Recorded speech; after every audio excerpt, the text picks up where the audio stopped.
how people are doing in manifesting. So manifesting is like, goal setting seems like it's one thing, but maybe manifesting is actually maybe actuating your goal planning.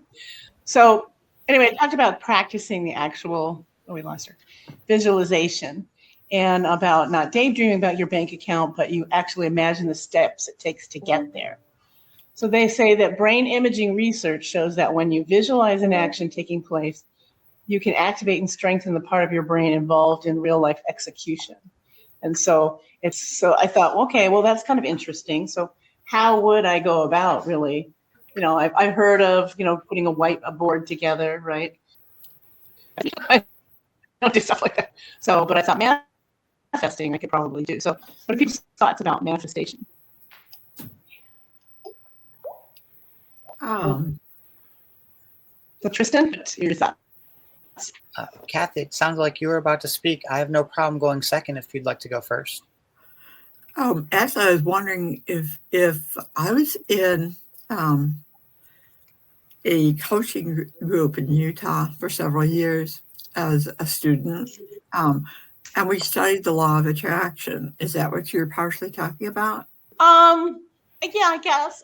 I mean, I guess you're attracting positive results in your life. So I'm talking about more as it relates to my business, but it does permeate into the personal.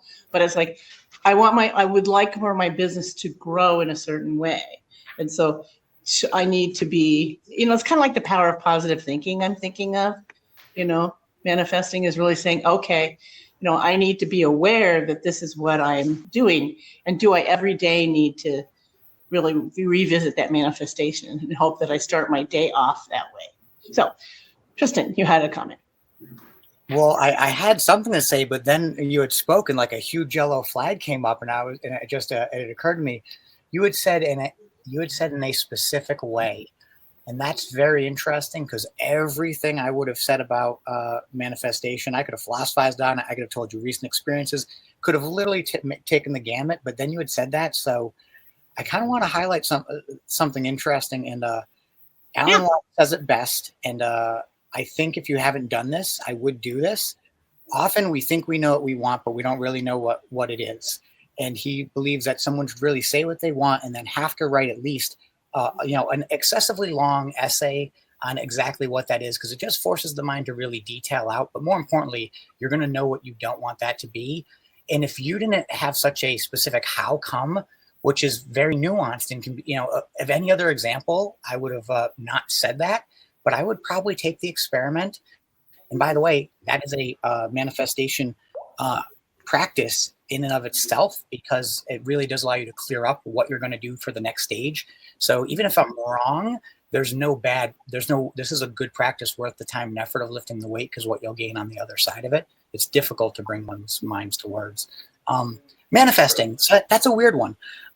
When I think about it a lot, you can do anything with the mind, can do things as a telescope or a microscope, and all of these words can actually work in both.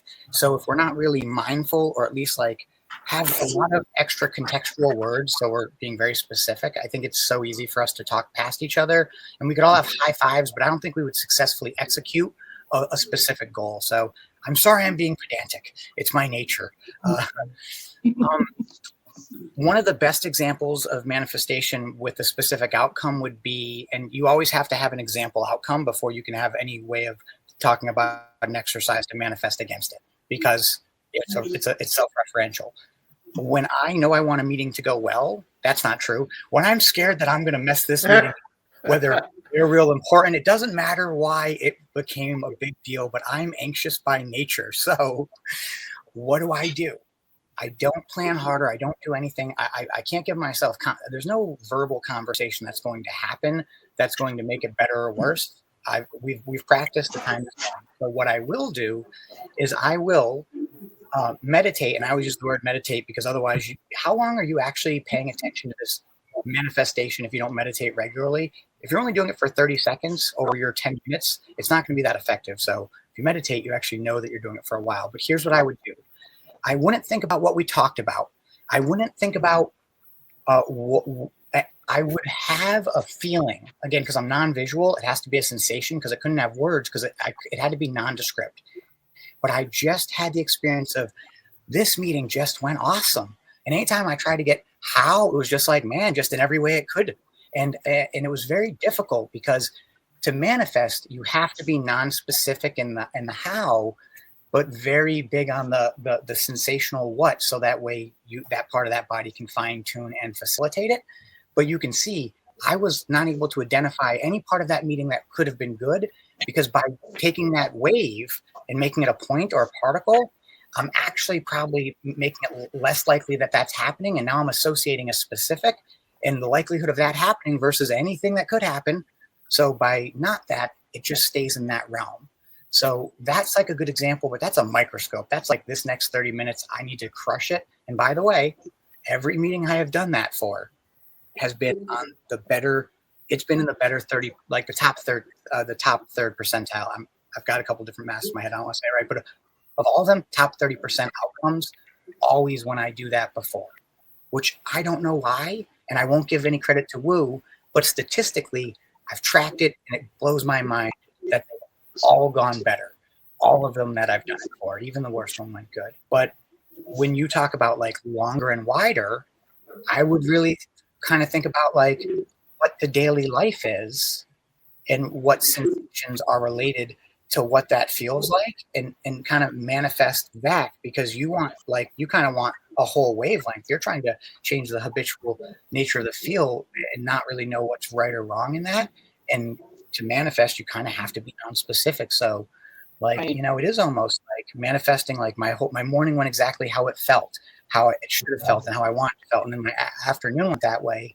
And then you kind of watch what reality brings because all you're doing is throwing into the quantum one type of entanglement. And sensation has a lot going on when we're talking about neurons firing off. So if we want to get into like the physics of it, it has a way higher tuning and resonance of likelihood of having any effect if you go that high sensational and non-specific as well, because then you're dealing with the whole wave and you're not chopping a bunch of potentials off with these points.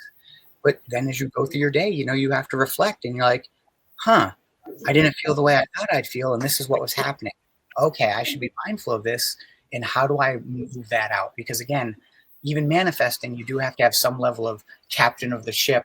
You've got to look backwards to go forwards, because manifesting is just trying to line up the opportunities that you never would have thought could have happened and not getting in the way with any of your ideas. So increasing their possibility through non-specificness. Wow, that sounded really too woo-woo for me. But it's honestly how it seems to work based on how my life is displayed as I've gotten into that aspect. Because it's not I'm not that person. But that's all I have at this point.